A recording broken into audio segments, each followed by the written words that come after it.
management, although we understand he will continue to undertake official paperwork. His doctors have advised him to cancel public-facing duties, and the King has chosen to share his diagnosis to prevent speculation, hoping at the same time it may well help those all around the world who are affected by cancer.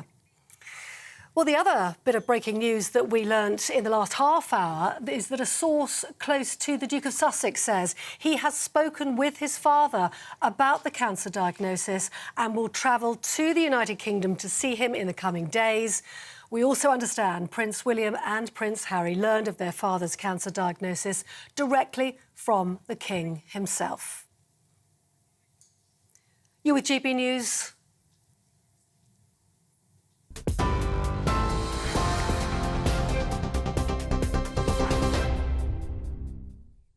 We were told late this afternoon that a major statement would be issued by Buckingham Palace at 6 o'clock this evening, and it certainly was a major statement. Let's just go through it right now.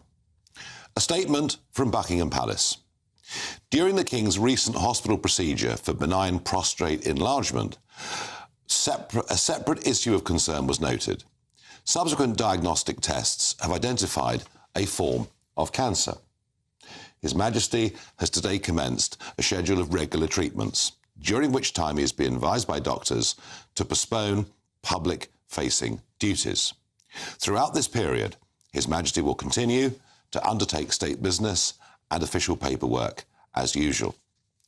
The King is grateful to his medical team for their swift intervention, which was made possible thanks to his recent hospital procedure. He remains wholly positive about his treatment and looks forward to returning to full public duty as soon as possible. His Majesty has chosen to share his diagnosis to prevent speculation and in the hope it may assist public understanding for all those around the world who are affected by cancer. Well, that's the statement that was issued by Buckingham Palace at 6 o'clock this evening. The first, and I think the most important thing to say, is from me, from GB News viewers, and from, I'm sure, many hundreds of millions of people around the world. We wish King Charles well. We hope the treatment that he goes through is not too unpleasant and that he can make a full recovery. But I've no doubt that it is quite a serious situation. Indeed, according to the Press Association, talking about Harry, the Duke of Sussex, the Duke did speak to his father about his diagnosis. He will be travelling to the UK to see His Majesty in the coming days, the source close to Harry said. So Prince Harry on his way, some sort of rapprochement, I guess, between the two of them. But I think the problem for Buckingham Palace and for the King, other than the personal trial that the King is about to go through, is that this statement says His Majesty has chosen to share his diagnosis to prevent speculation. And I think that is just not the case. We understand there was an enlarged prostate. That's what he went in to have a medical procedure on. Something else was discovered. And there's a lesson there, I suppose, for all of us, that if you do go and have regular medical tests, if you're able to, then you never know what might be uncovered. And the earlier you catch things, the better it is. But far from preventing speculation, I suspect over the course of the next days and weeks, there'll be a huge number of questions as to what the nature of the particular cancer is, following diagnostic tests, is what they said. I also think there'll be speculation in terms of what stage the cancer is at. And when it refers to his treatment, again, it doesn't tell us whether that is radiotherapy, whether that is chemotherapy. So I think in some ways what this statement does is it actually raises more questions than it gives answers. And I would expect, starting tomorrow, our newspapers will be wall to wall in terms of this speculation. And I suspect that Buckingham Palace will have to give us more details over the course of the next few days. Now, I'm going to go now live to Buckingham Palace to be joined by Cameron Walker, GB News' royal correspondent. Well, Cameron, you and I spoke earlier on this afternoon as you rushed off to the palace. We knew this was going to be a pretty major statement, didn't we? Yeah, we absolutely did, Nigel, and it's a hugely difficult balance for Buckingham Palace because on the one hand, he is a private individual who has a right to keep his medical details private, but on the other, he is our head of state, and therefore there is a legitimate public interest in knowing the health of our sovereign. And you talk of speculation, and is this just going to fuel speculation, the fact that they haven't told us exactly what type of cancer the king has, or indeed what stage. What I have been told is that it is not prostate cancer. If you remember, a few weeks ago, he went into hospital for treatment on an enlarged prostate, which Buckingham Palace at the time said was benign, and it was during that treatment that doctors discovered this separate issue. Now, he's going to be treated as an outpatient, so he's not going to be spending any more nights in hospital at this stage. He is in London tonight. The Royal Standard is flying above Buckingham Palace and Clarence House, and Clarence House is where he is staying.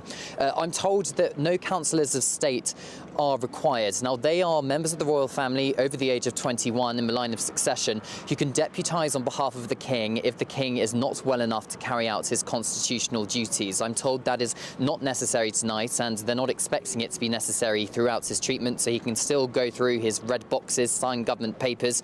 I'm told that the Prime Minister was given advance notice of this statement from Buckingham Palace, and he is expected to continue with his weekly audiences with His Majesty the King. And the King does hope to still attend Privy Council meetings as well, although it's understood that clearly, if the medical advice changes, I suspect provisions will be made for the King to perhaps do some of those meetings virtually at least. But in terms of the public duties, they are off the table for now. Queen Camilla is expected to continue with her public duties alongside supporting the King. I'm also told that Prince William could well be asked to deputise on behalf of the King or represent the King on some of the engagements which were originally going to be for His Majesty. But then, of course, perhaps something that was slightly surprising to me was this source quote from the Duke of Sussex released to the Press Association saying that he has not only spoken to his father, the King, on the phone, he is also making plans to travel to London to see the King. Of course, they have not been on the best of terms, let's be frank, Nigel, over the last few years. The last time they saw each other, although they didn't speak, was the coronation. It looks like some kind of olive branch has been extended, and of course it highlights the seriousness of the King's cancer diagnosis, the fact that Prince Harry, the estranged son, is flying across the Atlantic to be by his side, and Prince William, of course, as ever, is in regular contact with His Majesty. Yes, and you mentioned there Rishi Sunak, the Prime Minister, who did issue a statement saying, wishing His Majesty a full and speedy recovery. I have no doubt he'll be back to full strength in no time, and I know the whole country will be wishing him well. You make the point, Cameron, that the King is perfectly fit to continue with his constitutional duties, but not his public-facing duties, and that means travelling around and opening wings of hospitals and all the things that the King and other members of the royal family do. But the trouble is, you know, after all these years of discussing a slimmed-down monarchy, we now actually have one, don't we? Because the Sussexes have gone, they're in America. We have the Princess of Wales, who's undergone major surgery and who we understand will not be able to undertake any public duties until Easter. This is going to be a very major problem over the next few weeks, isn't it? Yeah, it certainly is, Nigel, and it's really highlighting the fragility of a slimmed-down monarchy. And in fact, Princess Anne, during an interview she did for the coronation with a Canadian television channel, said that the idea of a slimmed-down monarchy was thought about at the time when there was a few more people around, i.e. Queen Elizabeth II, Prince Philip, very sadly no longer with us. Then we had the Duke and Duchess of Sussex step back as working members of the royal family, travel to California. Prince Andrew has, of course, been forced to step down in disgrace. But then on top of that, we've now had all these medical diagnoses. The Princess of Wales is out of action until at least Easter. Prince William, the Prince of Wales, is only going to be continuing with public duties as of tomorrow, and perhaps in the coming days we will see him take on a bit more of a role as heir apparent and indeed the son of the king and the next king, and of course supported by the other members of the royal family. But the other working members, Nigel, are all in their 60s, 70s and 80s, apart from the Duke and Duchess of Edinburgh, who are very close to their 60s. So they're all close to retirement age. So we're really running out of working royals at the moment. Yeah, no, we really are. Cameron, thank you. We'll come back to you later on in the programme. Well, I'm joined now down the line by Michael Cole, former BBC royal commentator. And Michael, as someone that knows Charles pretty well, just like a personal statement to begin from you. Well, Nigel, first of all, I think you and Cameron have summarised the situation brilliantly at very, very short notice.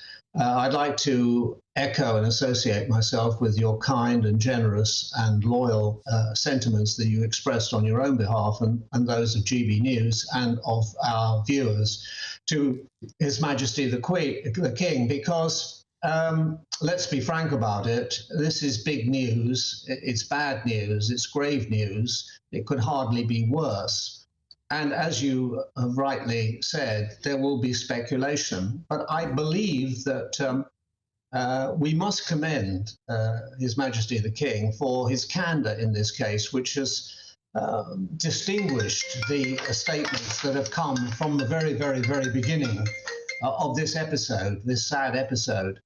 And that is contrasting very strongly with the past, when obfuscation was the order of the day with royal health statements, and indeed in the past lots of barefaced lies. The king has at least come out and he's made it clear to good effect what was wrong, what was happening, and what the future was. And we know now what has happened, the dreaded word, as you say, cancer. But I hope he might take some small comfort from the fact that actually he's been even closer to death than he is tonight, because when he was 12 years old in 1962, he had a very, very hot appendix and he was rushed to Great Ormond Street Hospital. It was made quite light at the time, but he was very close to death, because when a burst appendix happened in those days, peritonitis set in, blood poisoning, and death was often the result. But that was all done very nicely at the time, a long time ago. Now, of course, he's facing a new challenge, and it is a very, very difficult moment for him. It's a difficult moment for the country. And I can't say, and of course I haven't always been his greatest fan in the past, but I think he's started brilliantly as king. He's had only just over a year and a half as monarch, and it's terribly bad fortune for this to have hit him at this particular moment. There we see him coming out of hospital, looking very cheery with Queen Camilla, waving to the people and putting the very best foot forward. Then, of course, we didn't know that this other cancerous element has been discovered during the surgery for an enlarged prostate. We don't know what it is. There will be lots of speculation. Maybe the palace will feel it's obligatory to give us more information in due course. And I feel very, very sorry for the man, because he waited 70 years for this opportunity to be king. It does actually make me think that, you know, in history, the name Charles was always regarded as rather an unlucky name in the royal family. King Charles I lost his head, of course. He was executed in Whitehall by the axeman's blade. King Charles II never had any legitimate heirs. And for that reason, the name Charles was not a favourite one within the House of Windsor. But anyway, he was christened Charles. And here he is as King Charles III. We can only wish him well. It has been said, and I think there is some justice in that it's a good thing that this has been caught early. But, you know, nobody ever wants to have cancer. And I think you made the point earlier, and it's a jolly good one, that when people go in for something, they then find something else. I have to say, to introduce a personal note, last Tuesday I had a routine eye exam, and I came out finding that I had a cataract on my left eye, which I had no idea about. So I'm now on the cataract pathway to have it removed. Well, that, of course, is a minor matter compared with what His Majesty the King is now facing. And as you said so eloquently earlier, we can only wish him well and a speedy recovery. And in the meantime, he will be carrying out his duties as head of state, having the red boxes, signing the Acts of Parliament, and doing everything else that is required, which is what he would wish to do. No, absolutely, Michael, and I agree with you. You know, he waited for the best part of 70 years. The coronation only seems like yesterday, and here we are with this problem. Getting back to how frank he's going to be with the country, you know, when we were told that it was a prostate problem, enlarged prostate, and I wondered then, did we need that much information? But the argument was made to me very forcefully that no, actually, you know, the King talking about it may well encourage other people with problems to come forward, and I bought that. I bought into that. Yeah. But in contrast, you know the United States. You know the United States better than most. You know American presidents better than almost anybody, and you will know that even if it's not in the Constitution, the Americans have a right to know everything about the health of the president. Yeah. Almost too much detail is given. You know, the blood pressure figures and all the rest of it. Now that is the American way of doing things. Everything is out there.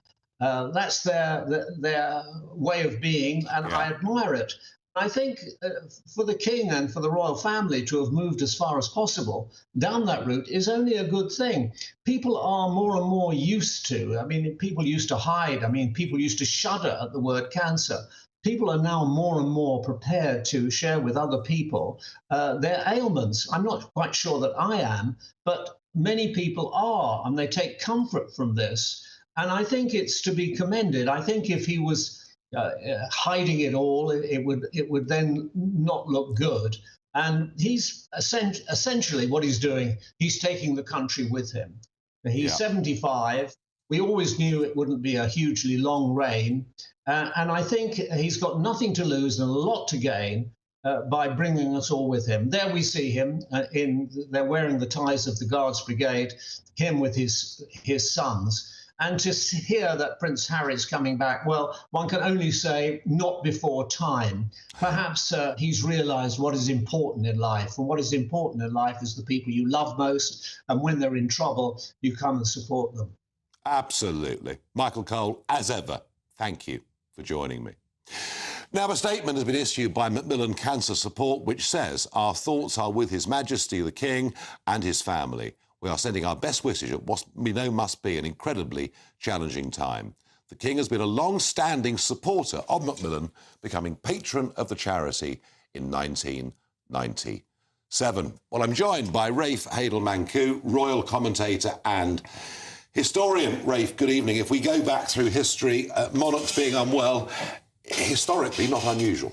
Not unusual at all. I mean, the major difference, of course, and we have to also remember that if we are to believe what was in Giles Brandreth's recent book on the Queen too may have had bone cancer as well. So certainly, and of course we know that her late father, King George VI, suffered from lung cancer. So certainly there is a history of cancer within the royal family. But of course this goes to the broader issue of we have an ageing monarchy because of medicine and technology. Monarchs are living for far longer than they used to, and so health issues are now a much more prevalent factor of life for members of the royal family, as we've seen with the Duke of Edinburgh first, and then the Queen, and now, of course, with King Charles. And, of course, as you were discussing earlier, it does raise serious issues about the King's decision to slim down the monarchy. Yeah. A very sensible idea when first broached. It now looks to be impossible. Well, of course, we have to remember it did involve Prince Andrew playing a part, and, of course, the Duke and Duchess of Sussex. Now, this is about a 10 to 15-year problem to a degree, because we're all waiting for the children of Prince William to become of age when they can take up some of that burden. But there's a possibility now at this stage for perhaps the King's nephews and nieces to take up a stance here, because, of course, we have Princess Beatrice and Eugenie, who have performed functions in the past as working royals. Now, they live primarily abroad or between New York and London, abundance of whether they want to take up those duties. But also there are the children of Prince Edward, the current Duke of Edinburgh, and within the next 5 to 10 years we could easily see them beginning to take up roles. They don't use a title of Prince and Princess, but they both are legally under law Royal Highnesses, and so they could be seen. So there are possible avenues. You say there's a gap here? But there's a gap. There's at least a 5 to 10 year gap. And of course the Dukes of Kent and Gloucester are now approaching 80 and 90 respectively, and they've taken a back seat. So there's really very little room left for the monarchy, and the monarchy has to be seen, and to be seen to be doing good. It's one thing to be head of state, but the monarchy is also head of the nation, and as head of the nation it's the supreme champion of civic duty. So it has to be seen across the length and breadth of this nation, opening centres and hospitals, visiting the Girl Guides and soup kitchens, really basically being able to give attention to the unsung heroes of Britain. And unfortunately, a slimmed-down monarchy simply isn't able to fulfil that functional role, because we're far larger than Belgium or Denmark or Norway, so we can't be a bicycling monarchy with our size of population. And there's never been a precedent for a monarch that was unwell stepping down. They always continue in their role right to the very end. Although councillors of state can be appointed, if the king had to undergo very serious medical treatment, he would then appoint a councillor of state, wouldn't he? Just explain to the viewers what that actually means. So luckily, as far as we know, the King's current treatment will not require him to be incapacitated in any way whatsoever. But under the Regency Act, if the King is ever incapacitated due to ill health, or indeed is out of the country and unable to fulfil his duties, then one of his councillors of state can step in. Well, two of them have to work together to step in to act on behalf of His Majesty. Those are basically the spouse of the monarch and the next four in the line of succession, although the King has increased the numbers to include his sister Princess Anne and also Prince Edward. Now, the Duke of York, Prince Andrew, and the Duke of Sussex, Prince Harry, are also in this list of councillors of state, but it was announced in the House of Lords in November 2022 that only working royals can actually fulfil those functions, which excludes them. But in terms of abdication, the point you raised earlier, I mean, the King is very much like his mother. He was born into the age of empire, and he really regarded the coronation as a sacrament, a job for life, one that you don't step down. Now, we know that Prince William doesn't have the same sort of spiritual attachment to the idea of the crown and the Church of England and so forth, so I wouldn't be surprised, it's pure speculation, if Prince William, when he becomes king, decides to follow the European model. We even have popes now abdicating. Well, I was going to say, which had never happened before. Because if you think about it, the monarchy has always been at its strongest when it's captured youth. So the young Princess Victoria, the young Princess Elizabeth, and Prince William may realise, gosh, we're going to have a series of very middle-aged monarchs in the future unless perhaps we start this tradition. I don't know whether that's going to be the case or not, but it's an interesting thing to look out for. No, it really is. Well, Rafe, thank you for joining us, and don't run away. Well, I'm joined down the line now by the former royal correspondent of The Sun, Charles Ray. And Charles, I'm kind of thinking that there's going to be, I suspect there will be, an enormous outpouring of public support and goodwill for King Charles. Oh, I totally agree with you, Nigel. I think it's starting to come in already. Twitter, or X, what it's now called, is already filled with people wishing their good wishes for the King, which I think is the only right thing to do. Let's ignore all the ones who want to have a go at the monarchy and everything else and want to bring it down and talking about their private medical situation and all that sort of stuff. I think this was a shock tonight. This was a very, very big shock tonight, because we assumed that when we saw the King leave the hospital after having his enlarged prostate dealt with, that he was all smiles and everything else, and he was waving. The same as yesterday, he was at Sandringham going to church with the Queen, all smiles again and waving again. So we all just thought, yeah, he's getting on with it. And so this announcement tonight is a huge shock. And the only great thing about it is that it appears whatever the cancer is has been caught early. And any doctor, any surgeon will tell you the earlier they can catch this sort of thing, the better the prognosis for the future. So that's all good, positive news. Yeah, that is. I mean, absolutely, Charles. And I say I'm going to re-emphasise yet again that going for medical tests, going for diagnostic tests can often uncover other things you didn't know about, and therefore, if you get the chance, folks, go and have these things done. I wonder, though, Charles. I mean, he is 75 years old, and and clearly is going to be out of action for a period of time. Does this, and you mentioned earlier those on X that don't wish the king well, does this fuel, in your opinion, does this fuel those, and they may be few in number, but they're quite loud in voice. Does it fuel those, fighting for, effectively, a republic? Yes, it does. You'll always have those who want to support a republic will come out and say this is time for him to stand down. He's 75. He's got cancer. We don't know how long it's going to be, and everything else. We need a change. But I think we should just ignore those sort of people, because they look for any excuse that happens in the royal family for their propaganda to come out, all the way through. So I think we should just ignore them and just carry on wishing our king the very best wishes. Yeah, no, I think that's right. As I say, I believe there's going to be a huge outpouring of public support for the king. But Charles, one point I must ask you. When the king said he was going in for benign prostate enlargement problems and going for a procedure, we were shocked by the sheer frankness of discussing his medical condition in that level of detail. This particular statement, uses the dreaded word cancer, and it is still a dreaded word, I think, for all of us and every family in the country. But then it doesn't tell us exactly what cancer it is. It doesn't tell us what stage it's at. It doesn't tell us what kind of treatment he's having. And as an old newspaper man, Charles, I'm going to put it to you that I think in some ways this statement asks more questions than it answers. Aren't we about to head into, a massive period of speculation and demands from the palace that if they were as open about the prostate problem, why can't they tell us more? Well, I think we saw with the fact that the Princess of Wales went, and undergone major surgery. There was all sorts of speculation about what could it be and why was it happening and everything. And I suspect it's going to be exactly the same thing again. We also have to remember that he is entitled, like you and I and all the viewers and all the listeners, that your medical records and your medical diagnoses are private matters, and it's up to you. If you want to discuss those in public, then it's up to you to do that. Now, we may get something from the palace that may explain what type of cancer it is. We may not. And that won't stop the speculation. I'm sure that tomorrow morning and various television documentaries and programs will have a variety of cancer specialists saying things, well, if it is lung cancer, for the sake of argument, if it is such and such of other cancer. So we can't stop that. That will happen. But it is down to the king himself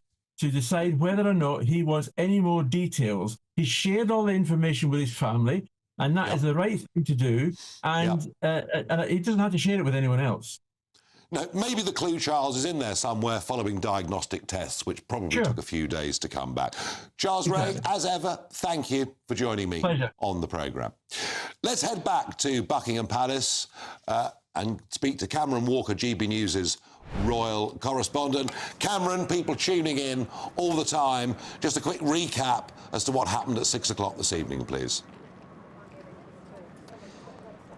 Yeah, absolutely, Nigel. So Buckingham Palace released a fairly lengthy statement at 6 o'clock confirming that the king had been diagnosed with a form of cancer. It's understood that it is not prostate cancer. If you remember, a few weeks ago, His Majesty was receiving treatment in hospital for an enlarged prostate, which was benign. And from my understanding, it was during that treatment that doctors discovered this other issue. His Majesty travelled from Sandringham. We saw him. He's on a number of the front pages this morning, attending the church service at Sandringham yesterday alongside Her Majesty the Queen. He's travelled back to London this morning and has started his outpatient treatment. So that means that he's going to be going into hospital to receive treatment, but he's not going to be staying the night. The Royal Standard is flying above Buckingham Palace and Clarence House, and he is not expected to stay overnight in hospital during this kind of treatment that he has been receiving, but clearly it's a very significant and serious diagnosis that the palace perhaps felt compelled to give us this information, because on the one hand, of course, it's private medical information, he has a right to privacy, but he's also head of state, and a lot more questions would be asked if he wasn't turning up to public engagements, which he is postponing for the time being. Well, Cameron, that's right. And look, you've been down there outside the palace for a couple of hours. You've been with the press pack, you know, who were all waiting for this statement at 6 o'clock. Do you take the point that I'm making, that he was incredibly frank about the enlarged prostate and the procedure, and that actually, by saying the king's got cancer and he's undergoing treatment, there is now going to be acres of speculation and I think huge pressure on the palace to tell us more? Yeah, there certainly is, but it reminds me of the summer and September of 2022, Nigel, where the palace were pretty silent when it came to the health of Her late Majesty Queen Elizabeth II, and it appears to be the opposite with King Charles. He's chosen to tell us about the enlarged prostate diagnosis, to encourage other members of the public to seek medical advice if they are experiencing symptoms, and again with this cancer diagnosis. He didn't have to tell us anything, but he chose to do so. It's understood that, of course, it's not prostate cancer, it's a separate issue, and he's going to be receiving treatments at home. But clearly, I think you're right. A lot more questions we've got this evening than perhaps we do answers. There is some positive news that, in the statement, as you saw, the King is remaining positive, but he's very much continuing with his constitutional duties behind the scenes with those government red boxes, Privy Council meetings, meeting the Prime Minister weekly, but we're not going to see him in public for some time. No, absolutely. Cameron Walker, thank you very much indeed. Cameron Walker there from Buckingham Palace, our royal correspondent. Let's get some political reaction. Kevin Foster, Member of Parliament, Conservative for Torbay, was originally coming in to talk about Rwanda, but we've put all of that, to the back of the queue. This really was a bit of a bombshell announcement, wasn't it? It was, and all our thoughts will be with the King and his family this evening. I think we're seeing the sort of outpouring of support and affection for him, because he is the head of state and very much the head and embodiment of the nation, so people will be concerned at hearing the news. But also, we shouldn't rush to, think the worst either. We should remember that those, for example, things like bowel cancer diagnosed at the earlier stages, 9 out of 10 people now can successfully complete treatment. So it's naturally, I was there with my mum about 13 years ago when she got a diagnosis, she went in for something else, and that was what similar was situation picked up. Yeah.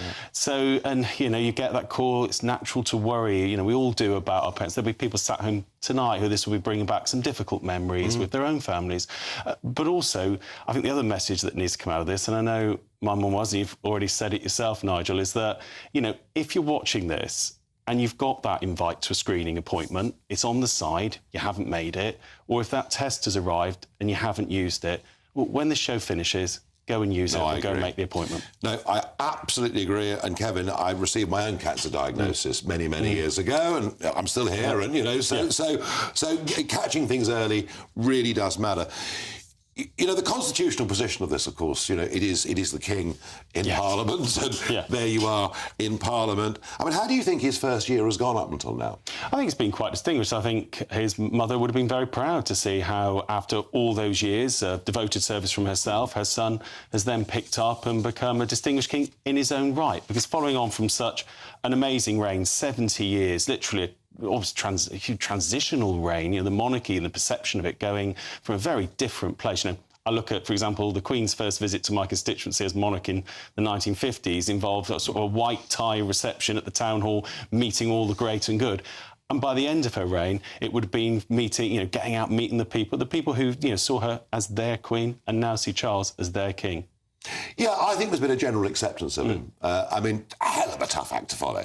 70 years, the Queen, no scandal, no difficulty. Even the Crown, making their dramatisation, can't really find any scandal of any kind at all. And Charles has had his controversies through his life, as the rest of us have our own. Yeah, none of us are immune to that, are we? It was interesting, the point you made, Michael Cole, who we had on earlier, said, because you think about the last couple of years, the royal drama of the last couple of years, the death of our beloved Queen, that extraordinary funeral, massive crowds in London, and then you know, when the cortege got to Windsor, it was as big again. The coronation, which none of us had ever seen. And not forgetting the scenes in Scotland as well. Well, of course, where she died. Yeah. But the coronation, which, you know, you have to be sort of 75 or more to even remember the last coronation. So it's been a very, very dramatic couple of years. Do you think we're as connected to the monarchy as perhaps our parents' generation? I think there is a different type of connection. You know, in many ways, we actually get far more information about the royal family than, let's say, our grandparents would have got. You know, our grandparents would have seen the odd newsreel and things. Now, the royal family are there regularly. We hear from all of them. We've followed many, as you say, with things like the Crown and things like some of the issues involving Prince Harry. We follow much more today, some of the trials and tribulations than perhaps would have been for previous generations. But I think there is a strong connection there. You know, the royal family do mean a lot to the people in this country. King Charles himself is someone who's respected. You know, I met him when I was Wales Minister, when he was Prince of Wales. He is a really nice guy to meet. There's, you know, ironically, there's no airs and graces from the man who could potentially have them. So it's something where everyone's thoughts will be with him.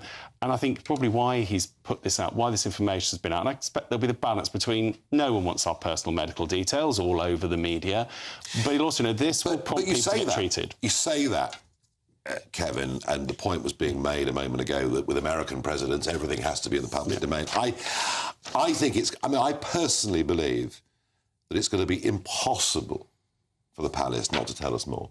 I suspect more may come. I can remember, I'm going to go back to my own personal experience of talking with my mum, because I was in public life and the balance between what did we share about her. And she said, you know, Kevin, don't share the most embarrassing things. Gave me a sort of look as though, you know, I know it might be funny, but, you know, I'd rather you didn't. But do talk about what's happening so that, you know, it's a message for others. One, a bit of hope at times. Others, sadly, for my mum, it didn't turn out as the way we'd have wanted it to. But there are many other people who had a positive story. But the core one is, you know, if any concerns, take up the screening programmes and get checked. And it's an extraordinary thing, isn't it? Whenever there's a major royal event, a happy event, a sad event, a dramatic event, this comment that Michael Cole made to me a couple of years ago, that we live our lives through them. And you were echoing that point, that there'll be that word, that diagnosis reminds all of us of similar things that have happened in our lives and our families. Yeah, it'll strike a chord for many people, because we do see that, and it's interesting, since Queen Victoria's time, it's been the idea of the family that's at the head of the nation, that we feel that we know them, that they represent us. And of course, being monarchy, not a presidential or political system, they're not people who've been involved in the political debates of the day, but they do have a role that's there constitutionally, which, you know, gives a strength to our nation. And, you know, ultimately in our armed forces, our police, swear to serve the crown, not, you know... That's where the oath is. They don't serve the government of the day, they serve the crown, that embodiment of the state, as you say, the crown's sovereign in Parliament, that respecting the democracy, but still being that head of state and that sort of embodiment, the family of the nation. It's a system that served us pretty well since 1688. I would suggest, thank you very much indeed, Kevin Foster, for coming in and giving us some political reaction, some more political reaction. The Health Secretary, Victoria Atkins, has said on X, formerly Twitter, "My thoughts are with King Charles and the whole royal family. His decision to share his diagnosis to assist public understanding for all those affected by cancer is commendable. Wishing His Majesty the very best and look forward to seeing him resume his public duties." Boris Johnson has said the whole country will be rooting for the King today. Best wishes to Charles III for a full and speedy recovery. And Liz Truss has said she is sending every best wish to His Majesty the King and the royal family as he undergoes his treatment for cancer. He will be in our thoughts and prayers. God save the King, says Liz Truss. Quite right, too. And Michelle O'Neill, the First Minister of Northern Ireland, says, "I am very sorry to hear of King Charles's illness, and I want to wish him well for his treatment and a full and speedy recovery." Well, there you are. It just goes to show, doesn't it? Rapprochement, not just with Prince Harry, but kind words there for the First Minister of Northern Ireland, who, of course, is from Sinn Féin. Let us get some religious reaction to this news. I'm very pleased to be joined by Bishop Michael Nazar Ali, now a Catholic prelate, but of course the former Anglican Bishop of Rochester. I know you've had your disputes, but Michael, the head of our established church is unwell. Is this a time when, as a nation, we should pray? Well, yes, I was going to say, Nigel, you've got the word right. I was just about to say that I've been listening to the program and the word prayer hasn't yet been mentioned. But of course, this diagnosis, there are so many ramifications, but it does remind us of our own mortality. Someone was saying on your program that we live some of our lives through the royal family, and this does remind us that we are all mortal and that we all need prayer. And of course, the nation and the churches do pray for the king all the time, but now especially this is an occasion for prayer for him and for this treatment and for its success. Yes, I promised you, Bishop, I wasn't ignoring the use of the word prayer. I was saving it, I promise you, for this segment of the show. Do you believe... Yes, I wasn't actually saying that you were avoiding the word, but I was just saying it hadn't been mentioned yet. No, I take the point fully. Michael, with your experience of people, when they get bad diagnoses, when they get big trials in life, and let's be in no doubt that through this treatment the king is about to, or has indeed begun, going through one of those big trials in life. And he is very much a person of faith.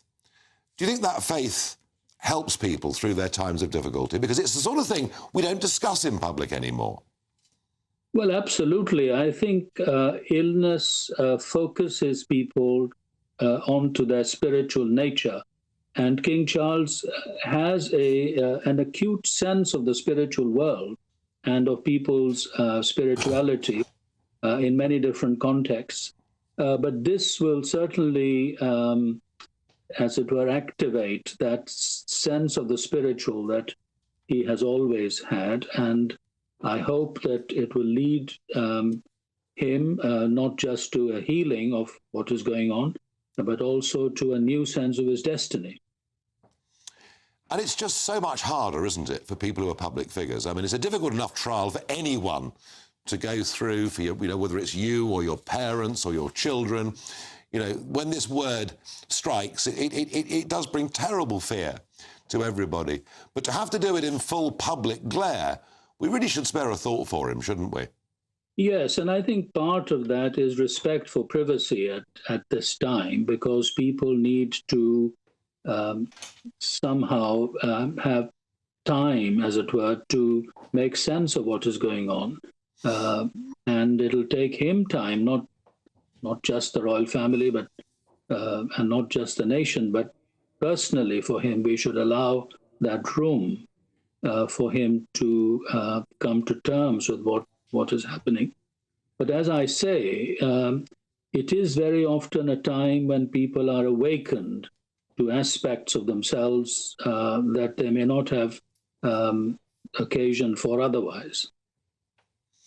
Yeah, and I suppose the other thing that comes out of bad news is it can lead to a rapprochement. It can lead to a forgiveness of families who've fallen out with each other, perhaps friends who've had terrible bust-ups. And I thought, I don't know what you think, Bishop, but I thought the news, and I don't approve of almost anything the Duke of Sussex has said or done, but I thought the news that Harry will be travelling to the UK to see His Majesty in the coming days, I thought that was rather a good thing. Well, of course, it is. It must be. But rapprochement or reconciliation, perhaps is a better word, follows repentance. It follows a desire to adopt a new way, to turn again from what we've been doing to a new attitude. And so all authentic reconciliation is about that. And I hope that there will be new attitudes. There will be a turning again, of course, to God, but also towards each other, and to have a desire to walk in a new way, to forge good relations, and to build the monarchy rather than to undermine it. It has been said on your program, it is the basis for our national life, and it is very important that it should be seen as strong and reliable. No, absolutely. Well, let's very much hope that that does happen with Harry and the King, and Michael Nazarali, as ever. Thank you very much indeed for joining us on the programme, and we will, over the course of the next few weeks, make sure we use the word prayer again. I absolutely promise you. Well, we've had political reaction, we've had religious reaction, we've had royal commentator reaction, but I can't resist getting some medical reaction, because I repeat the point, and I'm not being mean, I'm not being nasty, but I'm sorry to say that having been so frank about the prostate enlargement and the procedure, to come out and tell us that he's got cancer, yes, of course, that is a very open act. But inevitably, people will ask, well, why did we find out now? What could these diagnostic tests have been? What cancer is it? What stage is it at? It says here that he's undergoing treatment, and that'll be, I think, as an outpatient, but we don't know whether that is chemotherapy or exactly what it is. And so I think there is going to be, rightly or wrongly, I believe there will be acres of speculation over the course of the coming days. I'm joined by Angus Dalgleish, Professor of Oncology at St George's University of London. Angus, just to begin, you've worked in this for decades. It is still a word, isn't it? It's still the C word. It's still one of the things that nobody ever wants to hear.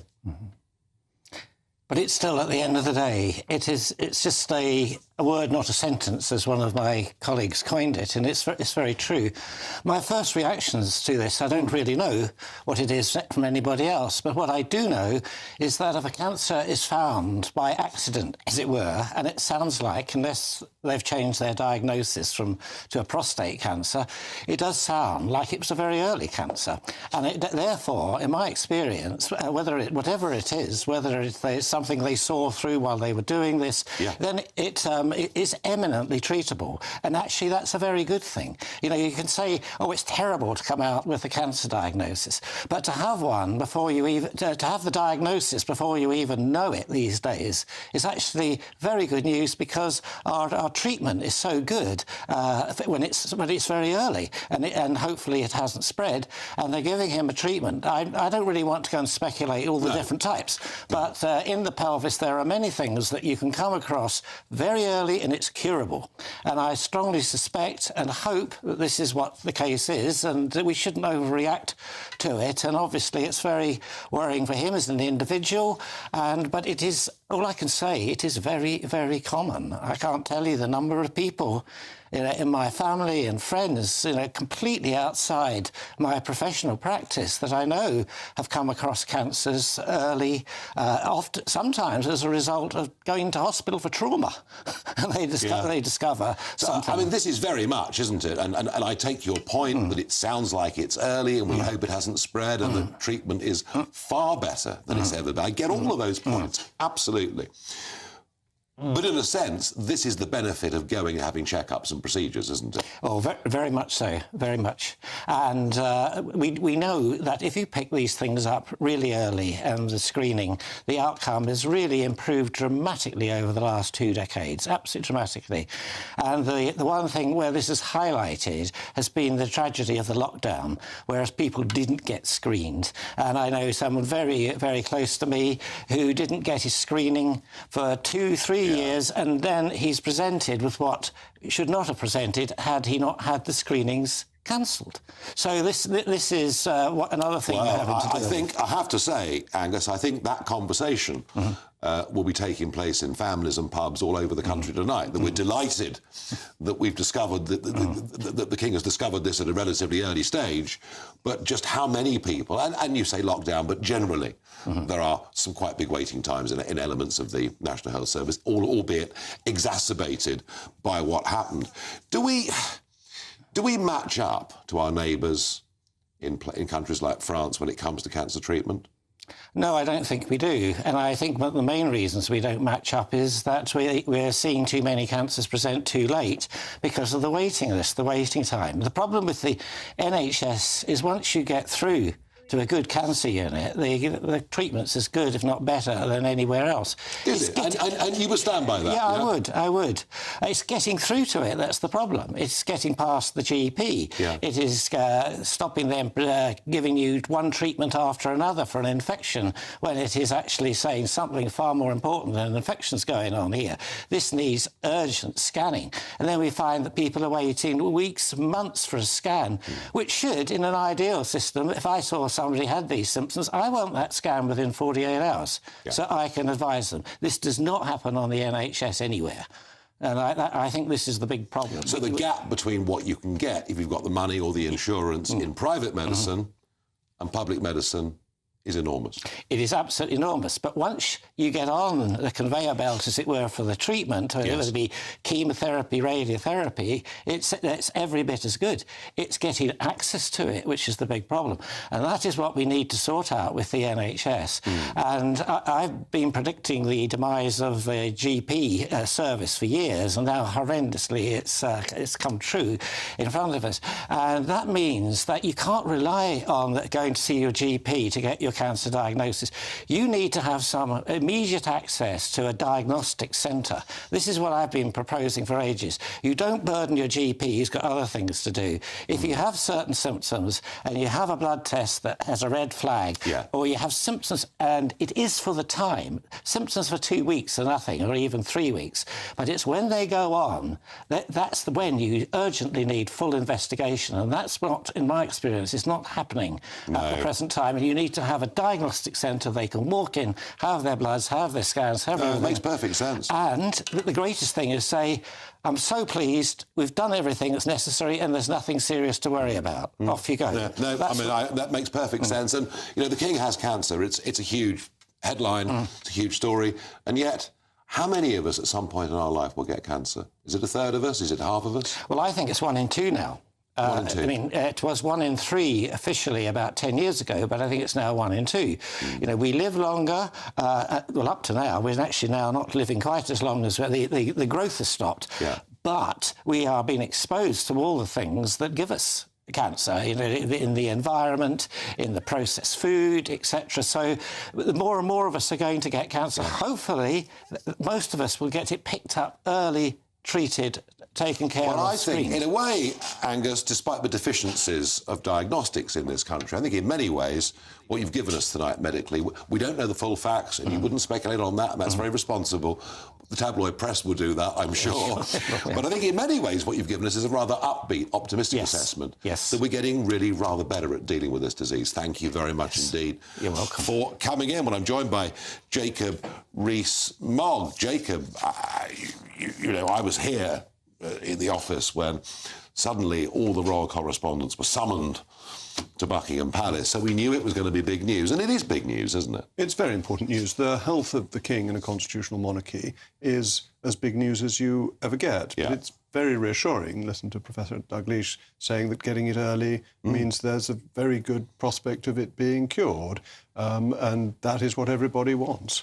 Yeah, I mean, we don't know. We don't know. We just don't know, but we believe from the information that we've had thus far that that is the case. His constitutional duties, we're told, not a problem. Yes, and that's what I'm going to be talking about. David Starkey will be joining me, and we will talk about the history of monarchs and their relationship with their public, that how much do they tell people. And bear in mind, Queen Victoria wasn't examined by her doctor until she was on her deathbed, because it was thought indecent for her to be looked at to this very openness. But then the medieval monarchs led their life completely in public. So there are cycles in the degree of publicity that sovereigns are willing to allow. Yeah, and it's, as you say, you know, in the past I think the public were often lied to quite openly. And George V was killed off by his doctor because it was thought not respectable for his death to be reported in the Evening Standard. It had to be in the Times. Yeah, yeah. Jacob, Jacob's going to be with you in a few minutes, but I'm going to get a reaction now, if I can, from GB News presenter and associate editor of the Daily Telegraph, Camilla Tominey. Camilla, you've written more about the royal family over the years than most people. What was your reaction to this news?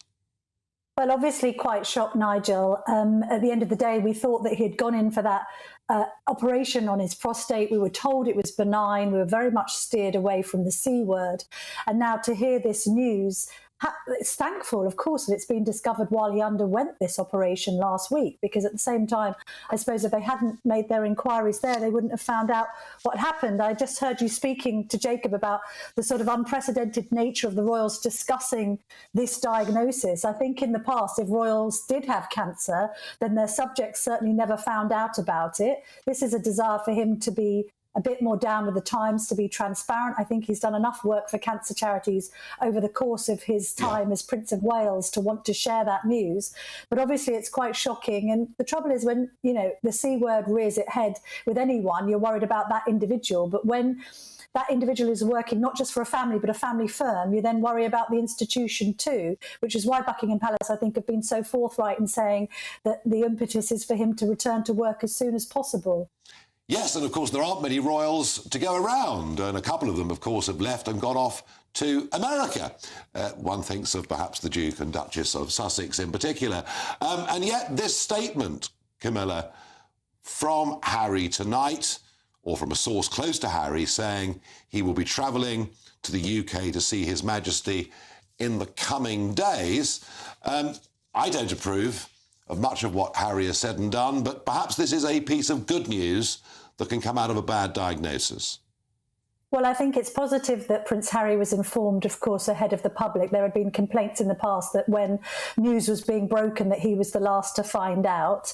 I think certainly when it comes to sort of talk of a royal rapprochement, sometimes it takes an event like this, doesn't it, to bring family members together. And we know that the King has been desperately sad about what's been happening in recent years.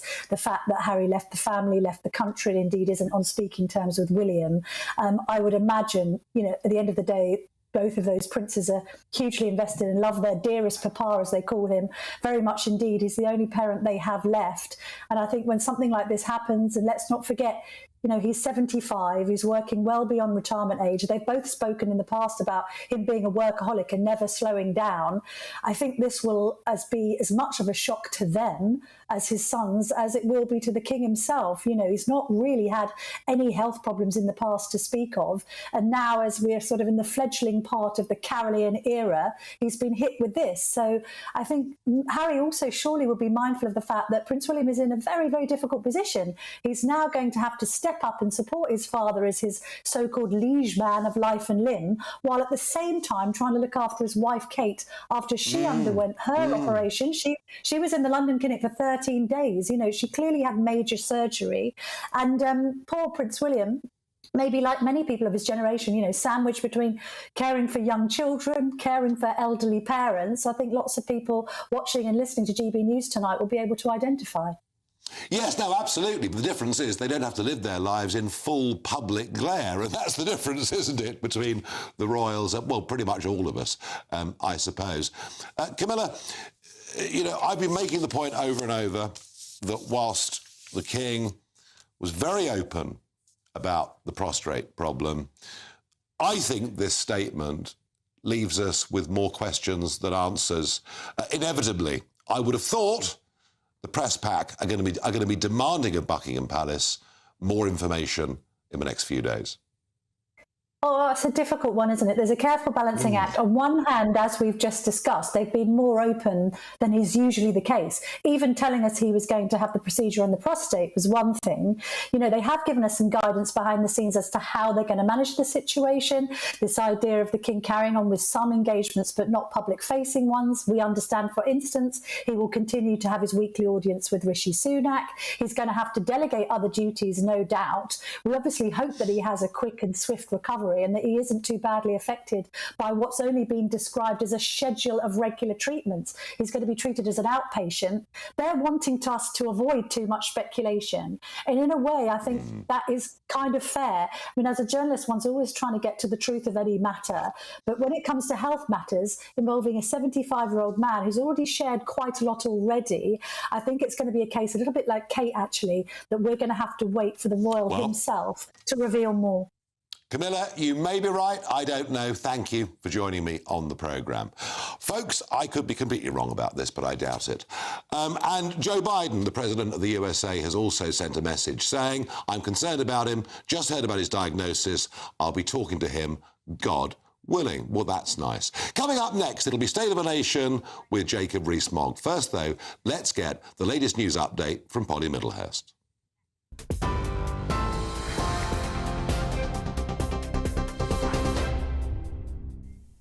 Nigel, thank you, and good evening to you. Well, if you just joined us, the breaking news we've received this evening, His Majesty King Charles III has been diagnosed with a form of cancer. GB News royal correspondent Cameron Walker has the latest. Cameron, how did Buckingham Palace first break this news to us? Well, Polly, a statement was released by Buckingham Palace at 6 o'clock this evening, confirming that His Majesty the King has been diagnosed with a form of cancer. Now, it's under